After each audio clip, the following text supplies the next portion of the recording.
Ticket ഉണ്ടോ എന്ന് പരിശോധിക്കുകയാണ് ഒരു ട്രെയിനിലെ ടിടിയുടെ പ്രധാനപ്പെട്ട ജോലി.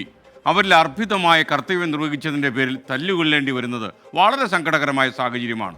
മാവേലി എക്സ്പ്രസിൽ മർദ്ദനമേറ്റത് രാജസ്ഥാൻ സ്വദേശിയായ TTE വിക്രം കുമാർ മീണയ്ക്കാണ്. പ്രതി തിരുവനന്തപുരം സ്വദേശി സ്റ്റാൻലി ബോസും. ഈ കേസ് ഡയറി നമ്മൾ പരിശോധിക്കുന്നു. എറണാകുളം സ്വദേശിയായ TT വിനോദ് കുമാറിനെ ട്രെയിനിൽ നിന്ന് തള്ളിയിട്ട് യാത്രക്കാരൻ കൊലപ്പെടുത്തിയത് ഇക്കഴിഞ്ഞ ഏപ്രിൽ 2-ന്. ആ നടുക്കം വിട്ടുമാറുന്നതിന് മുൻപാണ് ഓടുന്ന ട്രെയിനിൽ TTക്ക് നേരെ മറ്റൊരാക്രമണം. ഇവിടെയും യാത്രക്കാരനെ പ്രകോപിതനാക്കിയത് ടിക്കറ്റ് എവിടെയെന്ന ചോദ്യം.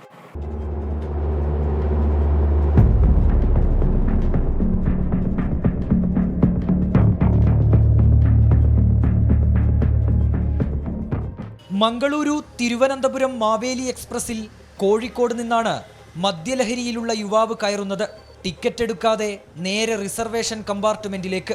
ട്രെയിൻ തിരൂർ സ്റ്റേഷനോട് അടുക്കുന്നതിന് തൊട്ടു മുൻപ് TT ഈ കമ്പാർട്ട്മെന്റിലേക്ക് എത്തി. യുവാവിനോട് ടിക്കറ്റ് ആവശ്യപ്പെട്ടു.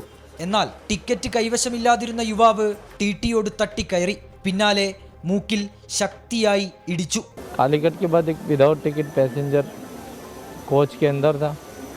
मैं उसको जनरल में जाने को बोला, go to general compartment back side. एक बार दो बार मैं बहुत टाइम बोला, फिर भी नहीं गया, तो वो S9 में चला गया. फिर S9 में जाने के बाद फिर मैं दोबारा वो इनसाइड द कोच सीट में बैठा है. मैं फिर बोला उसको, तो वो पता नहीं क्या हुआ, उसको वो सडनली मेरा चेहरे पर मारा. ആക്രമണം നടത്തിയ തിരുവനന്തപുരം കരമന സ്വദേശി സ്റ്റാൻലി ബോസിനെ തിരൂരിൽ വെച്ച് തന്നെ പിടികൂടി. കൃത്യനിർവഹണം തടസ്സപ്പെടുത്തൽ, ആക്രമിച്ച് പരിക്കേൽപ്പിക്കൽ തുടങ്ങിയ വകുപ്പ് പ്രകാരം കേസെടുത്ത പോലീസ് സ്റ്റാൻലി ബോസിന്റെ അറസ്റ്റ് രേഖപ്പെടുത്തി. തുടർന്ന് കോടതിയിൽ ഹാജരാക്കി റിമാൻഡ് ചെയ്തു. പ്രതി മദ്യലഹരിയിലായിരുന്നുവെന്ന് പോലീസ് പറഞ്ഞു. മൂക്കിന് ഗുരുതരമായി പരിക്കേറ്റ വിക്രം കുമാർ മീണ ഷൊർണൂരിലെ റെയിൽവേ ആശുപത്രിയിൽ ചികിത്സ തേടി. റെയിൽവേ ഉദ്യോഗസ്ഥർ പോലും ട്രെയിനിനകത്ത് സുരക്ഷിതരല്ലാത്തത് യാത്രക്കാരിലുണ്ടാക്കുന്ന ആശങ്ക ചെറുതല്ല. ഇത്തരം സംഭവങ്ങൾ ആവർത്തിക്കുന്നതിന് പിന്നിൽ റെയിൽവേ പോലീസിനും ഉത്തരവാദിത്തമുണ്ട്. എല്ലാ കമ്പാർട്ട്മെന്റുകളിലും സുരക്ഷ ഉറപ്പാക്കിയില്ലെങ്കിൽ റെയിൽവേ ഉദ്യോഗസ്ഥർക്കും യാത്രക്കാർക്കും നേരെയുള്ള ആക്രമണങ്ങൾ ആവർത്തിക്കാം. പ്രവീൺ ധർമ്മശാലയ്ക്കൊപ്പം അഭിജിത്ത് മുഴക്കുന്ന്, 24 കോഴിക്കോട്. ട്രെയിനിൽ പോകുന്ന TTക്ക് രക്ഷയില്ലെങ്കിൽ പിന്നെ അതിൽ സഞ്ചരിക്കുന്ന യാത്രക്കാർക്ക് എന്ത് സുരക്ഷ കിട്ടുമെന്ന് നിങ്ങൾ ആലോചിച്ചു പോയാൽ നിങ്ങളെ കുറ്റപ്പെടുത്താൻ പറ്റില്ല. വിജയനെ പോലെ പല ആളുകളും രാവിലെ കണ്ടില്ലല്ലോ, എവിടെ പോയി? ഒരു മനുഷ്യനല്ലേ, എന്തെല്ലാം കാര്യങ്ങളാണ് ജീവിതത്തിൽ നമ്മൾ ചെയ്യേണ്ടി വരുന്നത്.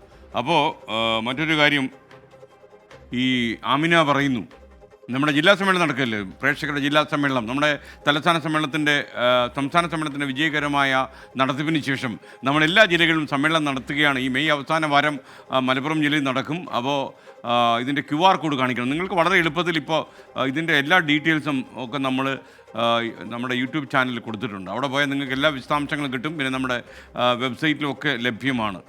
മോർണിംഗ് ഷോയിൽ നമ്മളിടയ്ക്ക് ഇതിൻ്റെ ഡീറ്റെയിൽസൊക്കെ കാണിച്ചു തരാം.